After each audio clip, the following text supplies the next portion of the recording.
A coloração de Gram foi desenvolvida em 1884 pelo bacteriologista dinamarquês Hans Christian Gram, onde ele observou que as bactérias adquiriam cores diferentes quando tratadas com diferentes corantes.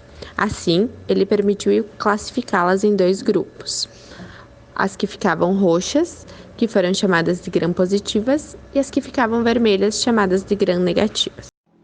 As bactérias foram selecionadas na natureza pela sua elevada capacidade de adaptar-se ao ambiente que as cerca, em virtude de sua grande taxa de multiplicação, bem como por sua elevada taxa metabólica. Desta forma, são utilizadas no estudo de técnicas genético-moleculares e análises bioquímicas, que vêm sendo empregadas nos diferentes campos da microbiologia. Estrutura da célula bacteriana. As bactérias são micro-organismos unicelulares e procariontes, tendo sua estrutura básica e estrutural composta por nucleoide, citoplasma, ribossomos, membrana plasmática, parede celular e material genético. Possuem também estruturas acessórias, como plasmídios, endósporos, cápsula, fímbrias, pile, glicocálice, grânulos de reserva e flagelos. Pile ou fímbrias. Essas formações são constituídas de um ou vários tipos de proteínas estruturais. Denominadas pilinas, elas se dispõem em arranjo helicoidal, formando estrutura tubular, com origem na membrana celular e se estende para fora da superfície externa bacteriana.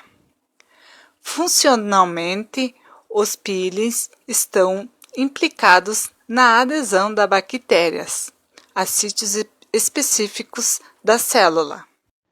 Uma das principais estruturas bacterianas é a parede celular, que mantém a resistência mecânica diante das diferenças de osmolaridade entre os meios intracelular e extracelular. A estrutura da parede bacteriana difere as bactérias em dois grupos específicos, as gram-negativas e as gram-positivas.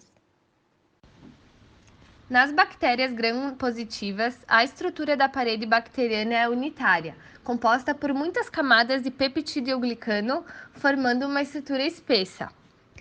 Já nas bactérias gram-negativas, a complexidade se manifesta pela presença de duas diferentes camadas, quais sejam membrana externa e peptidoglicano. Membrana citoplasmática. Revestindo o citoplasma, logo abaixo da parede, a membrana celular bacteriana apresenta uma estrutura semelhante às membranas celulares que revestem as células eucarióticas. Tal membrana é formada por dupla camada de fosfolipídios com matrizes proteicas imersas nesta estrutura, mas não contém esteróis, com exceção dos micoplasmas.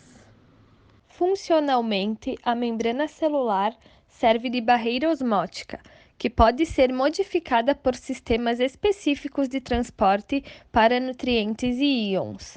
Participa da síntese de peptidoglicano parietal, lipídios da própria membrana e dos lipopolissacarídeos nas bactérias gram-negativas. Produz e secreta proteínas extracitoplasmáticas encontradas na membrana celular, espaço periplasmático, membrana externa e parede, participando então do transporte de elétrons na respiração bacteriana. Flagelo. A locomoção bacteriana geralmente se faz através de estruturas móveis, ancoradas à membrana celular, denominadas de flagelos.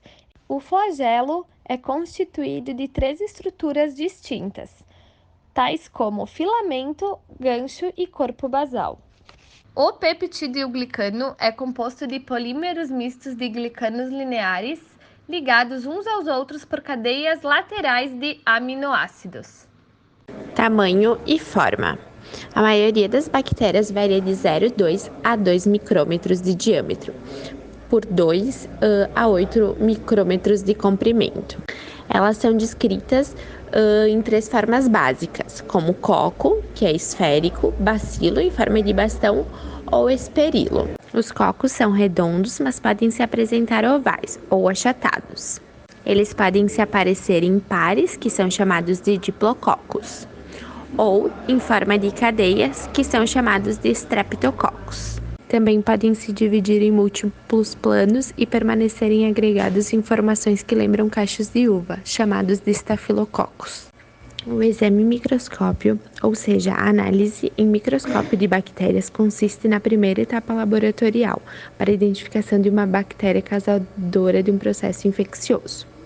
A bacteroscopia pode ser feita de duas maneiras, a fresco e corada. A bacteroscopia corada é realizada em esfregaços de amostras, que uma vez secos e fixados, são submetidos ao método de coloração.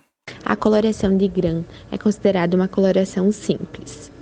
Materiais. Para a coloração de Gram, podem ser utilizados kits prontos ou podem ser confeccionados no próprio laboratório. Os materiais utilizados são lâminas para microscópio, óleo de imersão, lamínulas, microscópio, alça de platina, bico de Bunsen, tubo contendo solução com água esterilizada, os corantes, cristal violeta de metilissafarina, o Lugol, que age como mordente, e o álcool etílico, que age como descolorante. Lembrando sempre que a organização, a atenção e os cuidados são imprescindíveis em qualquer técnica e para qualquer método no laboratório.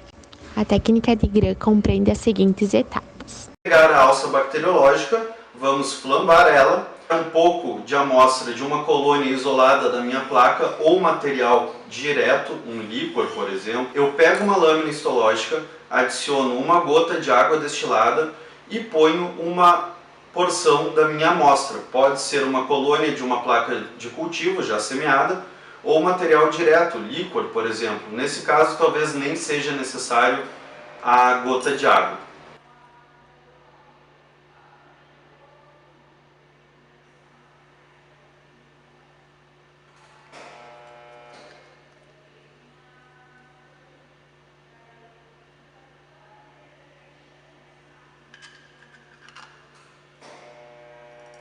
Após isso eu vou espalhar bem a amostra pela lâmina e vou deixar ela secando. Eu posso secar ela próximo ao fogo, porém é importante secar bem a lâmina para eu fixar o esfregaço, fixar as bactérias. O cristal violeta, que tem essa cor roxa, que é a cor do Gram positivo. Deixo reagindo por 1 minuto. Após, eu lavo o excesso com água corrente ou água destilada.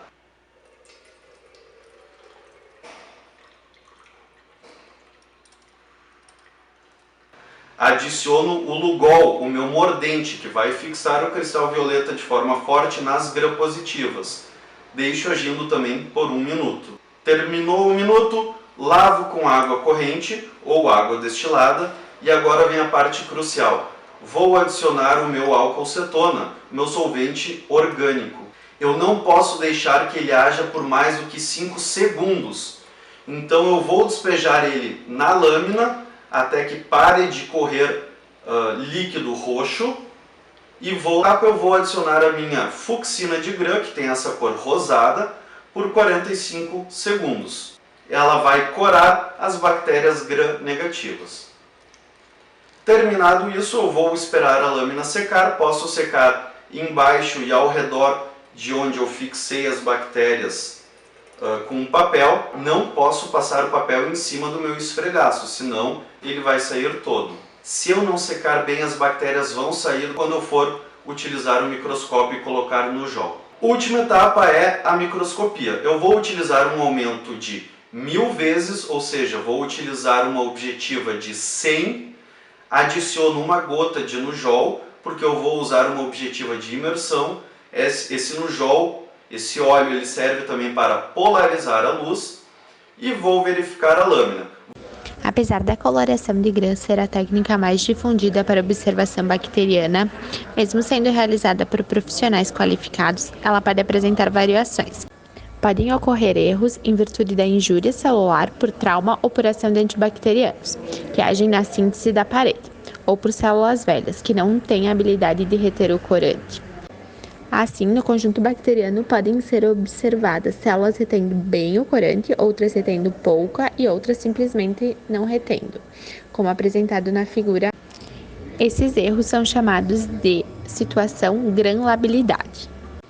Então, especial atenção deve ser tomada pelo observador na coloração de grã, para avaliar se o micro-organismo apresenta granulabilidade ou se apresenta pseudogranulabilidade. Esta, então, relacionada a uma coloração mal executada. Na falha do momento da descoloração, quando os corantes das células gram-negativas não são suficientemente removidos, sendo observadas na microscopia as células eucarióticas e as bactérias gram-negativas, ainda com tonalidades violeta. Apesar dos vários avanços tecnológicos no diagnóstico bacteriológico, como, por exemplo, os métodos automatizados e as técnicas de biologia molecular, a coloração de grã permanece como um dos grandes métodos mais valiosos para a identificação bacteriana. A vantagem da coloração de grã em relação aos outros métodos é a rapidez e o baixo custo.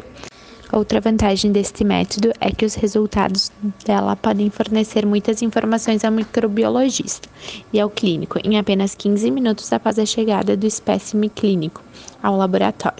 Nestas imagens, podemos ver exemplos de micro-organismos detectados pela coloração de grã.